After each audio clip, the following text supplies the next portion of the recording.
एक दरोगा साहब एक नौकर को पकड़ करके अपने घर पर लाते हैं। नौकर उनके घर पर रहने लगता है, उनके घर का कामकाज करने लगता है।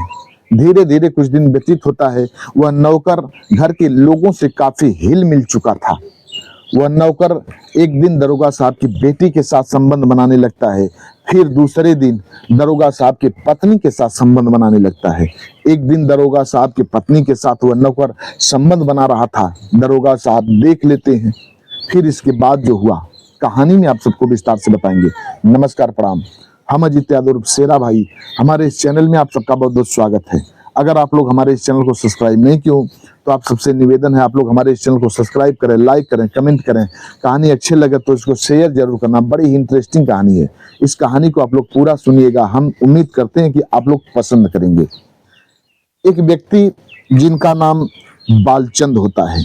बालचंद पहले तो पुलिस थे, फिर इसके बाद प्रमोशन के दरमियान दरोगा बन जाते हैं। जब दरोगा बन जाते हैं तब वो काफी अच्छा पैसा कमाने लगते हैं। दरोगा साहब धीरे धीरे मन बाढ़ पर होता है। दरोगा साहब लूट खसुट भी चालू कर देते हैं। लूट खसुट में इतना व्यस्त हो जाते हैं कि उनको अपने घर की सुध बुध नहीं रहती है। अब दरोगा साहब इतना पैसा कमा लिए कि चारों तरफ उनकी शोहरत होने लगती है। घर अच्छा बना लिए, बैंक बैलेंस अच्छा बना लिए, गाड़ी बना लिए। अब जब काफी अच्छी प्रॉपर्टी बना लिए तब एक दिन एक लड़की होती है, उसका नाम निर्मला होता है। निर्मला के पिताजी दरोगा साहब के घर आते हैं और दरोगा साहब से अपनी बेटी की शादी के लिए तारीख तय कर देते हैं। दरोगा साहब को अपनी बेटी से ब्याह करने के लिए चयनित कर लेते हैं। जिस दिन दरोगा साहब की शादी थी, दरोगा साहब अपनी बारात को बड़ी धूमधाम से निर्मला के घर लेकर के जाते हैं। निर्मला के पिताजी सभी बारातियों का सेवा सत्कार करते हैं। फिर इसके बाद दरोगा साहब निर्मला से पूरे रस्मों रिवाज के अनुसार विवाह करते हैं। विवाह करने के बाद अपनी दुल्हन निर्मला को घर लेकर के आते हैं। घर लेकर के आते हैं, सुहागरात मनाते हैं। फिर इसके बाद अपने उसी काम में व्यस्त हो जाते हैं। वही लूट करना, खसूट करना, लोगों को लूटना और हराम की कमाई पर जिंदगी बिताना, अयाशियां करना। दरोगा साहब ऐसे ही अपना जीवन बिता रहे थे। अब अपनी पत्नी को काफी समय नहीं दे पाते थे। लेकिन इधर कुछ दिन व्यतीत हुआ। एक दिन की बात है, दरोगा साहब की पत्नी जो निर्मला थी एक बच्ची को जन्म देती हैं, जिसका नाम लोग बड़े प्यार से श्रद्धा रखते हैं। श्रद्धा बड़ी ही खूबसूरत थी। धीरे धीरे श्रद्धा बड़ी हो रही थी। श्रद्धा इंटर की पढ़ाई कंप्लीट करती है, फिर इसके बाद ग्रेजुएशन करती है। लेकिन दरोगा साहब अपने काम में मशगूल, दरोगा साहब अपनी पत्नी को समय नहीं दे पाते। एक दिन की बात है, दरोगा साहब एक नौकर को अपने घर पर लेकर के आते हैं। उस नौकर का नाम राजू था। राजू दरोगा साहब के घर काम काज करता था और दरोगा साहब का जितना भी काम होता था उसको करता था। फिर इसके बाद समय समय पर सुबह शाम खाना भी बनाता था। दरोगा साहब की पत्नी और बेटी घर में रहती थी, जो दरोगा साहब की हराम की कमाई थी उसका मजा लेती थी। एक दिन की बात है, दरोगा साहब क्राइम ब्रांच के द्वारा, एंटी करप्शन के द्वारा पकड़ लिए जाते हैं। कुछ हराम की कमाई वसूल रहे थे, तभी एंटी करप्शन की टीम आकर के उनको गिरफ्तार कर लेती है। गिरफ्तार करने के बाद कोर्ट में जाते हैं।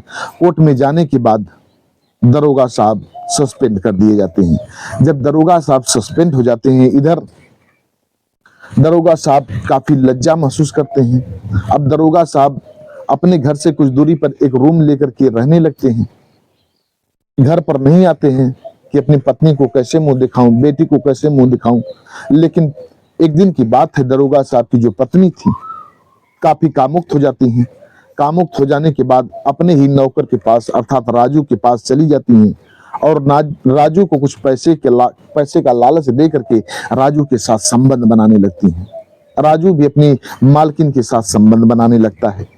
धीरे धीरे ऐसे ही कुछ दिन व्यतीत हो रहा था। एक दिन की बात है, दरोगा साहब की जो बेटी थी श्रद्धा भी राजू के कमरे में अचानक पहुंच जाती है और उस राजू को संबंध बनाने के लिए काफी प्रेरित करती है। राजू मना करता है वह तो राजू पहले से उसकी माँ के साथ संबंध बनाता था। बेटी जब उसके पास गई तो बेटी को मना करता है, लेकिन बेटी भी नहीं मानती है। राजू से संबंध बनाने के लिए जिद करने लगती है। राजू समझाता है, लेकिन जब नहीं मानती है तो राजू तैयार हो जाता है और श्रद्धा के साथ संबंध बनाने लगता है।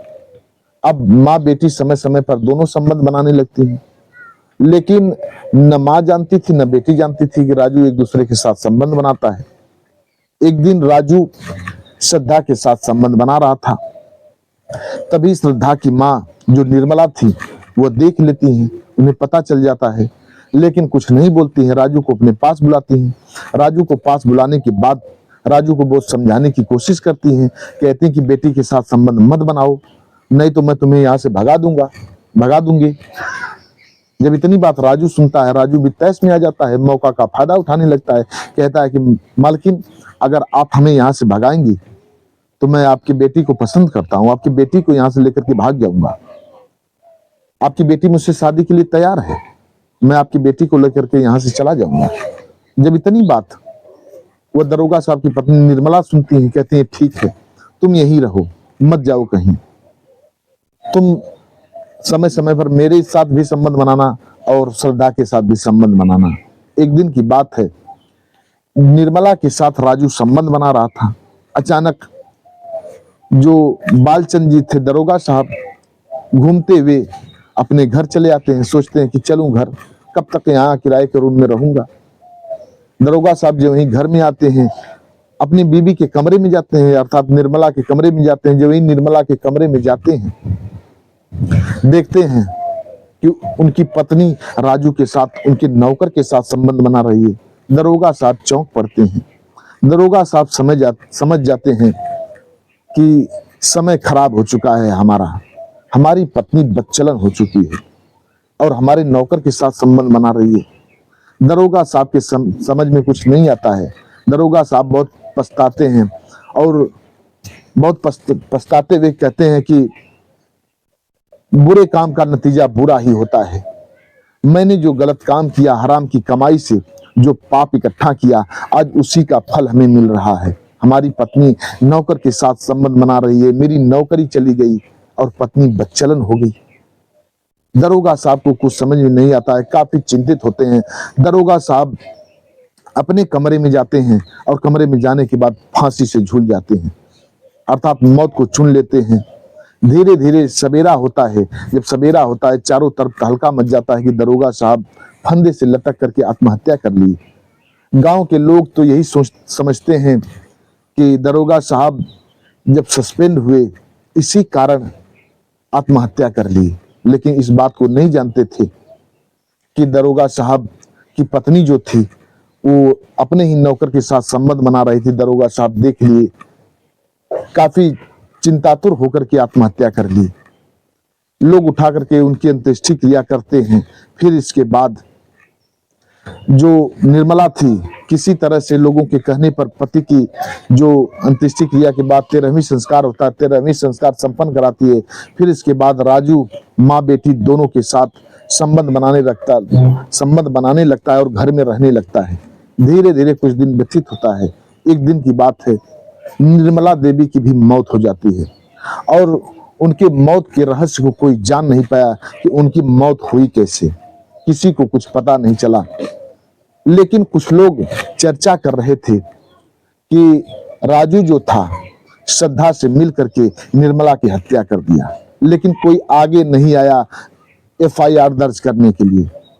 जो श्रद्धा थी राजू के साथ शादी कर लेती है। शादी कर लेने के बाद राजू के साथ उसी घर में रहने लगती है और सारे संपत्ति का वारिस बन जाती है। राजू पूरी संपत्ति का मालिक बन जाता है, श्रद्धा के साथ अपना जीवन बिताने लगता है और श्रद्धा भी उसके साथ रहने लगती है। ये थी एक नौकर की कहानी और एक दरोगा और उसके बीबी और बेटी की कहानी। इसमें आप लोग बताइएगा, इस कहानी में दरोगा साहब की गलती है या नौकर की गलती है या बीबी की या बेटी की गलती है? गलती इसमें किसकी है? आप लोग कमेंट बॉक्स में बताइएगा। बस आज की कहानी इतने तक। हमारे कुछ व्यूअर हैं जो कि अपना नाम लेने के लिए अपील किए हैं। एक हैं ब्रजेंद्र सिंह, मणिपुर के रहने वाले हैं। राव मोहम्मद यासीन लाहौर पाकिस्तान के रहने वाले हैं। अनुज कुमार त्रिपाठी ये लखनऊ के रहने वाले हैं। डॉक्टर राकेश सनी ये बिजनौर के रहने वाले हैं। ये लोग वीडियो में नाम लेने के लिए अपील किए थे, हमने बारी बारी से नाम लिया। कहानी कैसी लगी आप लोग कमेंट बॉक्स में बताइएगा। आप लोग भी अपना नाम बुलवाना चाहते हैं तो कमेंट बॉक्स में अपना नाम दीजिए, एड्रेस बता दीजिए, आप सबका भी नाम लिया जाएगा। मिलते हैं अगले एपिसोड में किसी एक नई कहानी के साथ, इंटरेस्टिंग कहानी के साथ। तब तक के लिए नमस्कार।